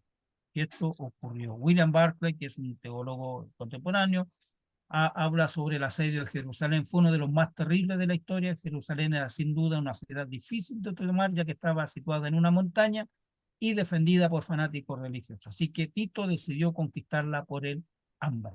Y hubo hambre, y se dicen algunos historiadores que incluso canibalismo allí para preservar la vida de los que estaban allí. ¿Sí se entiende? Ahí hay otra parte. Es decir, si hay una señal, pero está escondida. Habla del anticristo. No sabemos cuándo se va a manifestar el anticristo, cuándo va a venir. Y luego dice, porque habrá entonces gran tribulación, cual no ha habido desde el principio del mundo hasta ahora, ni la habrá. Y si aquellos días no fuesen acortados, nadie será salvo, más por causa de los escogidos, aquellos días serán acortados. Va a haber una persecución, va a haber una persecución, dice la iglesia. Entonces habrá entonces una gran tribulación, la cual no ha habido nunca, ni la habrá. Por causa de los escogidos, los días serán acortados. Y aquí nos metemos en otro tema. Una gran tribulación que no ha habido hasta ahora, ni la habrá. También está haciendo alusión a Daniel 12:1, la terrible destrucción, ni la habrá. Bajo el dominio del anticristo vendrá una persecución a la iglesia, mas por amor a los escogidos. Fíjese que aquí por lo menos tenemos un pequeño problema que ha dividido a la iglesia y la divide feo, porque hasta nos insultamos, lastimosamente. Y es el asunto de la gran tribulación. Jesús dice que va a venir una gran tribulación. No dice que la iglesia pasa o no pasa. Simplemente dice que va a haber una gran tribulación. La iglesia o los eruditos o la escuela de interpretación han dividido este asunto en que si la iglesia pasa o no pasa la gran tribulación. Y la pregunta es una sola. La pregunta a responder es, ¿en cuál de las dos situaciones, ya sea que la iglesia pase por la gran tribulación o la iglesia no pase por la gran tribulación, en cuál de las dos Jesús perdió el control? ¿En cuál de las dos Dios perdió el control?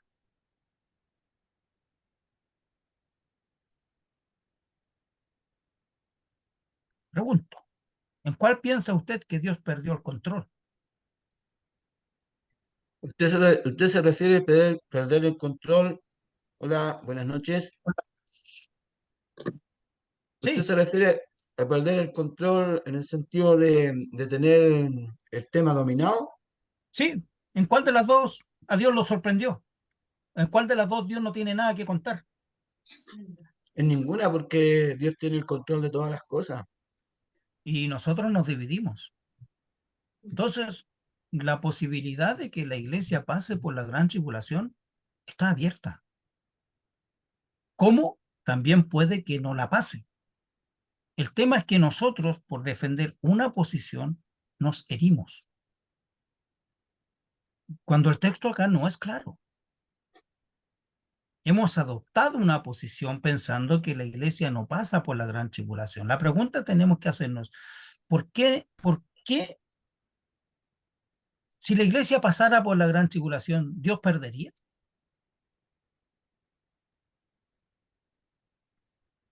¿La iglesia perdería?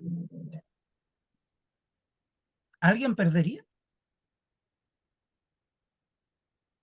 Entonces, hemos adoptado una, no estoy identificándome con ninguna de las dos, simplemente le estoy haciendo reflexionar, ¿ya? Le estoy haciendo pensar. ¿Por qué? Porque a veces nosotros tenemos una posición y atacamos al otro. Cuando lo que tenemos que hacer en este caso es respetar la opinión del otro. ¿Tú piensas que la iglesia va a pasar por la gran tribulación? Dale, no hay problema. Es tu pensamiento, está bien, tu creencia, está bien, dale, la respeto. Yo pienso que no va a pasar. Tengo mis argumentos, etcétera, etcétera. En vez de respetarnos, nos atacamos. Cuando el texto no es claro. El texto lo único que está diciendo es que va a venir una gran tribulación. La pasemos o no la pasemos, hermanos. Somos victoriosos igual. ¿Por qué? Porque tenemos que volver al principio del mensaje. El que persevere hasta el final va a obtener la victoria. Con tribulación, con gran tribulación o sin gran tribulación, la iglesia debe perseverar. ¿Sí se entiende o no se entiende? ¿O quedó ahí? ¿O no le gustó tampoco? Usted no quiere pasar por la gran tribulación. No tiene que pasarla. Lo que no debe hacer es ofender a alguien que tiene una opinión distinta, porque no es un dogma. Es más, es más, lo pongo así.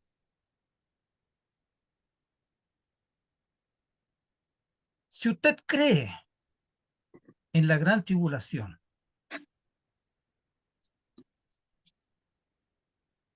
¿será motivo para perder su salvación?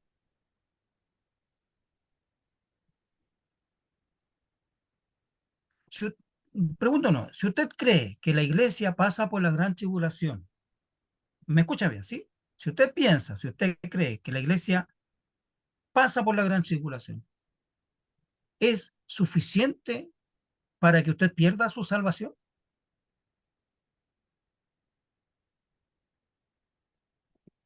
Les escucho, atrévanse, digan nomás. No, no, porque mi salvación no depende de la gran tribulación. Recuerde siempre eso, hermano querido. Nuestra salvación depende de nuestra fe en Jesucristo. Pasemos o no pasemos por la gran tribulación. ¿Sí se entiende? Sí. Sí se entiende. Nuestra salvación no depende si yo creo en una posición o en la otra. Lo que yo tengo que hacer es respetar a quien tiene una opinión diferente. Eso es, básicamente. Porque aquí el texto, lo único que dice es que va a venir una gran tribulación y dice cuál no ha habido nunca, ni la habrá. Ese ni la habrá nos deja ahí también con una interrogante. Entonces, preguntémonos, la iglesia del segundo siglo, la iglesia que tuvo que enfrentarse al Imperio Romano, ¿pasó por una gran tribulación? ¿Fue una gran tribulación para la iglesia del segundo siglo que se enfrentó al Imperio Romano? ¿Qué piensa usted?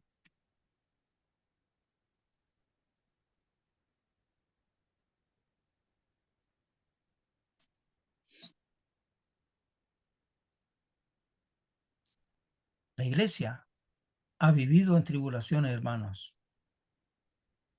y todos aquellos que pasaron por esta gran tribulación están felices en los brazos del Señor, porque no perdieron su salvación.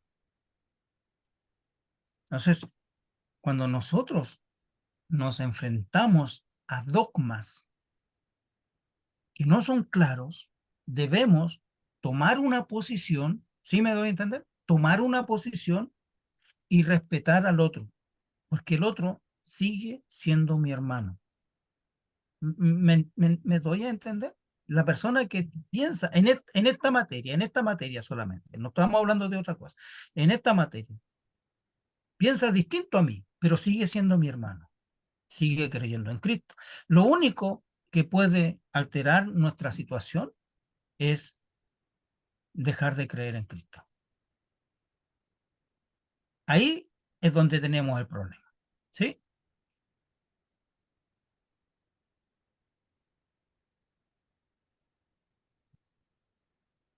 ¿Preguntas? ¿Dudas? ¿Consultas? ¿No? Ok. Mateo 24-27 dice, como el relámpago que sale del oriente y se muestra hasta el occidente, así será también la venida del Hijo del Hombre. Aquí hay una señal, como un relámpago. ¿Cómo es un relámpago? ¿Alguien ha visto un relámpago alguna vez? Pues, con una luz muy rápida. ¿Cómo va a ser la venida del Señor? No lo vamos a dar cuenta. Entonces, señales físicas no tenemos, no existen, porque cuando venga el Señor va a ser tan rápido que no nos vamos a dar cuenta. El mundo no se va a dar cuenta, porque dice como el relámpago. Entonces tenemos que pensar cómo es un relámpago. Es en un abrir, Pablo dice que va a ser en un abrir y cerrar de ojos. O sea, juntemos un relámpago, un abrir y cerrar de ojos. Eso significa que la venida de nuestro Señor va a ser tan violenta que el mundo no se va a dar cuenta. Nosotros, los creyentes, tampoco nos vamos a dar cuenta. ¿Por qué? Porque vamos a pasar de una esfera a la otra en forma inmediata. Regreso de Cristo, la parusía. Esta. Esa es la palabra corriente para la llegada de un gobernador o de un rey. Describe la llegada, una llegada en autoridad y poder. La segunda venida del Señor será evidente a todos, visibles como un relámpago, pero no lo vamos a alcanzar a notar. Va a ser así, violenta. Y dice, inmediatamente después de la tribulación, aquellos días el sol se oscurecerá y la luna no dará su resplandor y las estrellas caerán del cielo y las potencias de los cielos serán conmovidas. Entonces aparecerá la señal del Hijo del Hombre en el cielo. O sea, después de la gran tribulación, aparecerá la señal del Hijo del Hombre en el cielo y entonces lamentarán todas las tribus de la tierra las situaciones. Si usted se fija, Jesús está anunciando cosas, pero cosas que las cuales nosotros no vamos a tener la posibilidad ni siquiera de darnos cuenta. Entonces, no hay que preocuparse por las señales. Hay que preocuparse por nuestra vida en Cristo. ¿Sí me doy a entender? No es un asunto de las señales. Las señales de que Cristo viene las dio él mismo. Yo voy y regreso. Esa es la palabra que nosotros tenemos que creer y confiar. Jesús va a volver a la tierra. ¿Cuándo? No lo sé.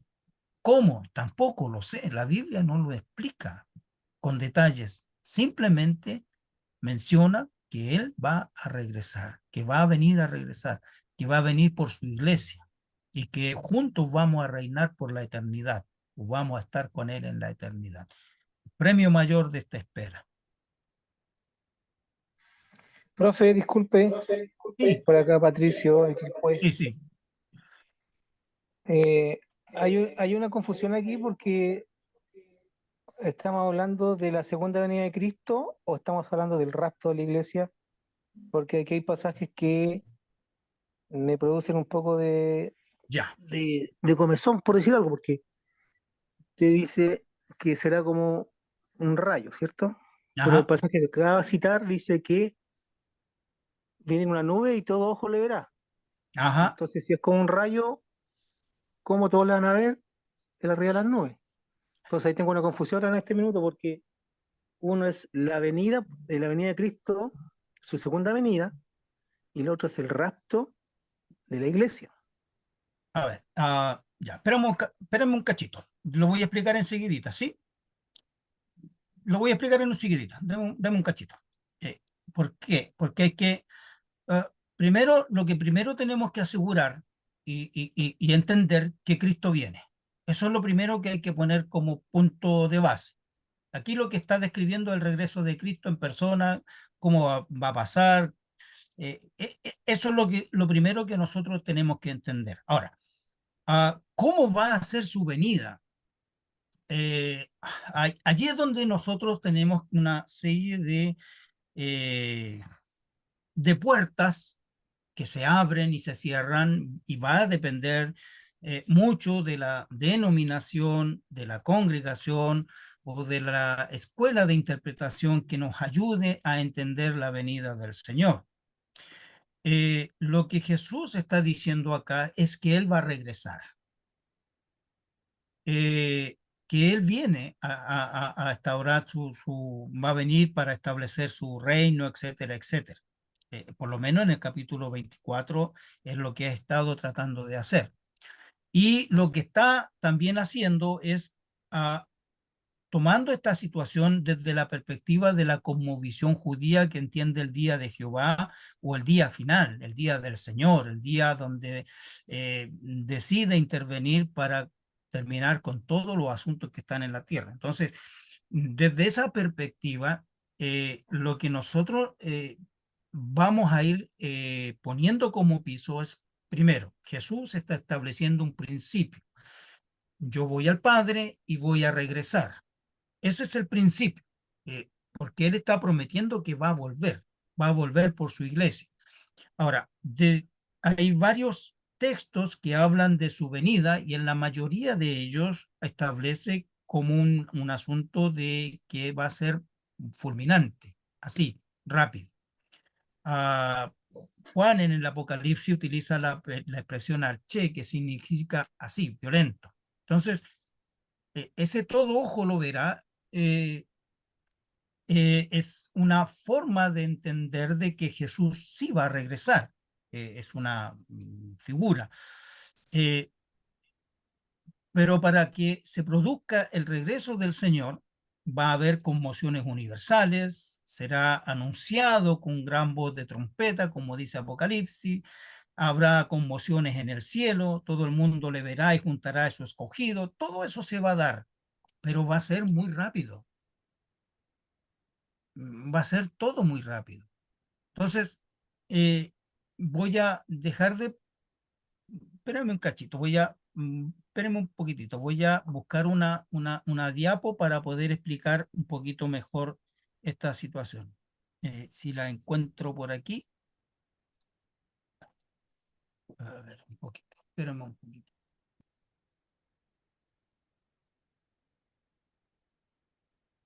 Ya, esta es. Esperemos un poquito, voy a dejar de compartir esta diapo y voy a poner otra y ahí lo voy a explicar mejor, ¿ya? Aquí está.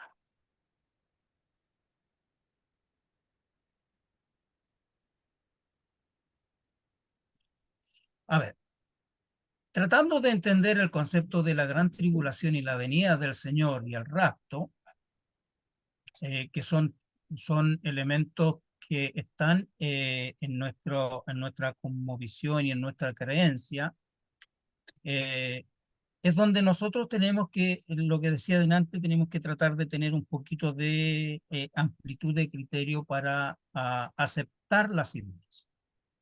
Porque respecto de la gran tribulación y de la venida del Señor, hay varias escuelas de interpretación, varias escuelas, pero voy a hablar de las tres más importantes nomás para no gastar mucho tiempo. Primero, es un tiempo de mucha congoja, situaciones difíciles de entender, apertura lo que hemos dicho, una gran tribulación, un desastre para las personas y para la iglesia. El tema es que frente a esto, se dice que la gran tribulación va a durar 7 años o un periodo de 7 años que puede ser literal o ese 7 años puede ser un periodo de tiempo. Luego dice, si aquellos días no fuesen acortados, ninguna carne sería salva, más por causa de los escogidos aquellos días serán acortados. Eso significa que va a haber situaciones difíciles. Incluye, si nosotros tenemos que, ahí juntamos todos los textos, Apocalipsis, Pablo, Mateo, y todas las cosas, y vamos a ver que va a haber, perdón, hay una serie de cosas que se van a ocurrir, señales en el cielo, etcétera, etcétera. Entonces aquí es donde entran a jugar las escuelas de interpretación, que es la que nos causan conflicto a nosotros.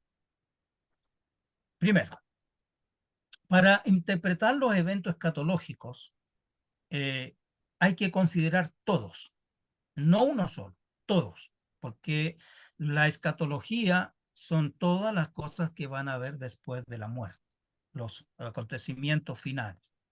Y en eso está inserta la segunda venida, la resurrección, la gran tribulación, el juicio divino, el juicio final. Hay un paréntesis ahí con Israel, según alguna escuela de interpretación, y lo que va a ocurrir con la iglesia. Entonces, para esto, las escuelas de interpretación nos presentan, voy a hablar solamente de 3 perspectivas para poder entenderlo, 3 perspectivas de cómo va a ser el regreso de Cristo. ¿Ya? 3. La primera es la interpretación tribulacionista. ¿Qué significa? Que cuando antes de empezar la gran tribulación, aquí está la muerte de Cristo, perdón, voy a poner. Aquí está la muerte de Cristo y con la gran tribulación, Cristo viene a buscar a su iglesia y es lo que se llama el rapto. Se lleva a la iglesia y luego viene en una segunda oportunidad para establecer el milenio y la eternidad. La gran tribulación son 7 años y la iglesia se iría al comienzo de la gran tribulación. Por lo tanto, la iglesia no pasa por la gran tribulación porque aquí está inserta en el rapto. ¿Sí me doy a entender? ¿Sí se entiende esta figura? ¿Sí? Sí. Hágame una señal, ¿se entiende? Sí. Esta es una escuela de interpretación. Luego hay otra escuela de interpretación que nos dice que la iglesia será raptada a la mitad de la gran tribulación. Esta es la interpretación mesotribulacionista, que la iglesia será llevada al cielo antes de a la mitad de la gran tribulación y luego Jesús vendrá al final de la gran tribulación para establecer el milenio y la eternidad. Y la otra escuela dice que la iglesia pasa por la gran tribulación, ¿sí? Y tanto el alzamiento de la iglesia como la segunda venida es una sola. La resurrección final y todo lo demás. Ahora, esas son las escuelas de interpretación. ¿Con cuál nos quedamos nosotros? ¿Con cuál se queda usted? Tiene 3 para elegir. Y ninguna de las 3 afecta a la salvación de las personas. Usted puede creer que la iglesia va a ir al cielo con el Jesús en esta primera acá, o puede pensar que la iglesia va a ser llevada al cielo al final de la gran tribulación, o puede creer que tanto la venida del Señor como la segunda venida del Señor se constituye junto con la ida de la iglesia a los cielos. Son las 3 escuelas. Ninguna de las 3 es herejía. ¿Me doy a entender? Ninguna de las 3 plantea una herejía, pero ninguna de las 3 se puede presentar como un dogma único. Eso significa que hay creyentes, iglesias, que creen en esta posibilidad, ¿sí? Que la iglesia va a ser raptada o arrebatada antes de la gran tribulación. Hay iglesias, hermanos, que piensan que esto va a ocurrir a la mitad de la gran tribulación. Y hay creyentes que piensan que esto es un solo evento al final de la gran tribulación. Y vuelvo a hacer la misma pregunta que hice delante. ¿En cuál de las tres Dios perdió el control? ¿En cuál de las tres yo pierdo mi salvación? Por creer en una, en otra, en esa o en esa. ¿En cuál soy seguro salvo? ¿En cuál soy seguro salvo? ¿En esta o en esta?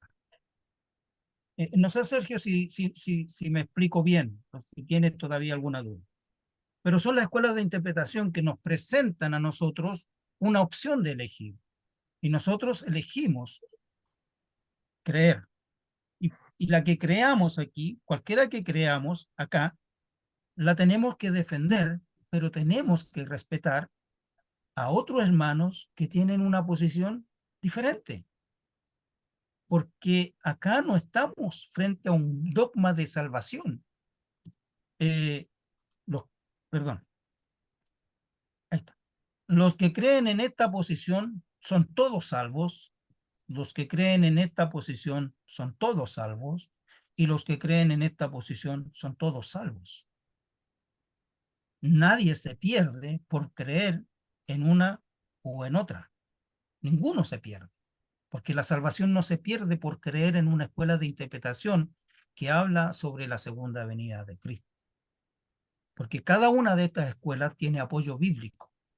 En cada una de estas yo puedo defenderla. Absolutamente la puedo defender.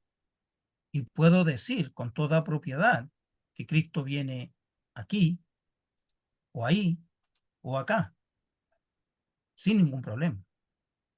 ¿Por qué? Porque hay apoyo bíblico para las tres posibilidades.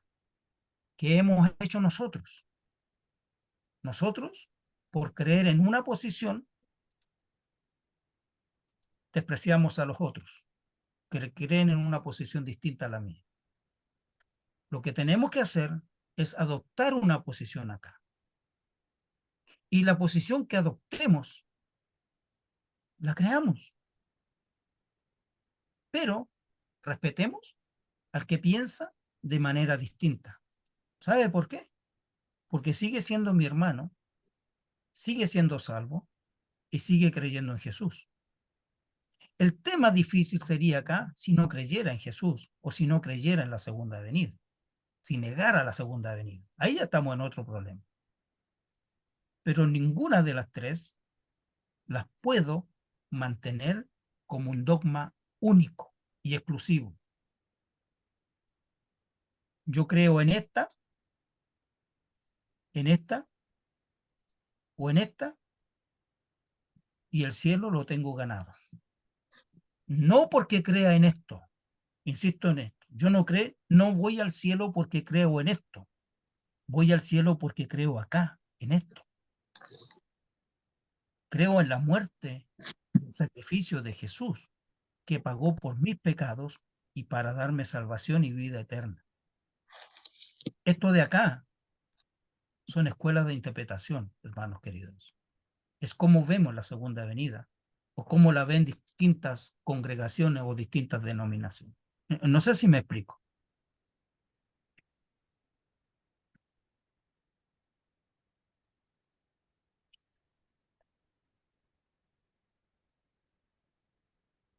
Sí, preguntas. ¿Hay preguntas?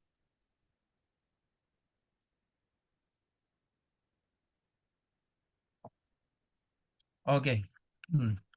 A lo menos ahí hay un dedo para arriba. Entonces, hermanos queridos, lo que nosotros necesitamos entender, capítulo 24 y 25. El 25 termina con dos parábolas extraordinarias que hablan de mantenerse en el camino del Señor. Las dos parábolas que están allí, lo único que hacen es ilustrar el permanecer en el camino del Señor. ¿Ya? Si usted se fija, las dos parábolas del capítulo 25 son las 10 vírgenes y la de los talentos. Las 10 vírgenes, 5 estaban esperando al Señor y las otras 5 se estaban ahí como que sin nada, no tenían nada, no estuvieron preparadas. ¿Qué es lo que está diciendo? La iglesia debe permanecer preparada, esperando al Señor, Y la de los talentos nos está diciendo que debemos trabajar, servir al Señor, trabajar, trabajar y servir al Señor. ¿Hasta cuándo? Hasta cuando Él nos llame a su presencia. Vamos a irnos con Él acá, en esta visión o en cualquiera de estas tres, hermanos, no se preocupe. Si tenemos que pasar la gran tribulación, créame, Jesús está con nosotros. Amén. Si no la pasamos, bueno, mejor todavía. Pero igual tenemos que seguir trabajando en el Señor, para el Señor. ¿Sí, sí me doy a entender?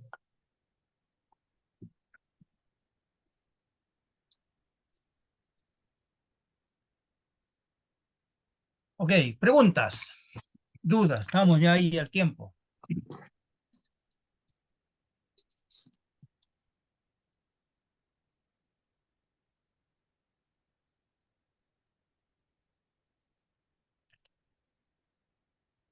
Preguntas, dudas, quedaron con confusiones, quedaron enojados, quedaron ahí con reflexiones, pero esa es la idea, reflexionar, reflexionar. Sí, eso es lo mejor que uno puede hacer con la palabra del Señor, es reflexionar.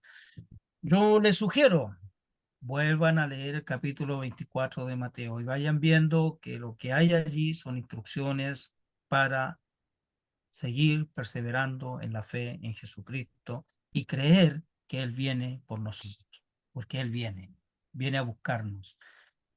Algunos han partido, otros tomaremos el camino y luego vendrán otros más. Pero eso no significa que Cristo no viene, porque hay una fe absoluta de que nuestro Señor viene. Eso está garantizado. Nuestra vida en la eternidad está absolutamente garantizada, no por una escuela de interpretación, está garantizada por el sacrificio de nuestro Señor a nuestro favor. Él nos perdonó, Él nos salvó, Él nos promete y dice que en la casa del Padre hay muchas habitaciones preparadas. Cada uno de nosotros tiene una habitación preparada allá arriba en la eternidad. ¿Está bien? Ok. Quedaron tristes, los noto tristes ahí, quedaron, no sé. Pensativos. Quedaron muy pensativos, pero bueno, la idea es esa, hermanos. Es la palabra del Señor, es el concepto que nosotros necesitamos entender. A veces nosotros nos complicamos porque un hermano piensa diferente. Hay muchos hermanos que piensan diferente, siguen siendo nuestros hermanos. Independiente de sus formas, de sus doctrinas, siguen siendo nuestros hermanos. Tenemos algunas diferencias entre los pentecostales y los bautistas, pero entre pentecostales y bautistas somos hermanos, Así seguimos es. siendo hermanos. Vemos las cosas diferentes, pero somos hermanos. Nos une Cristo y eso es lo que al final tenemos que rescatar. Bien, hermanos, bendito Dios. Oramos al Señor. Padre bueno, te damos muchas gracias.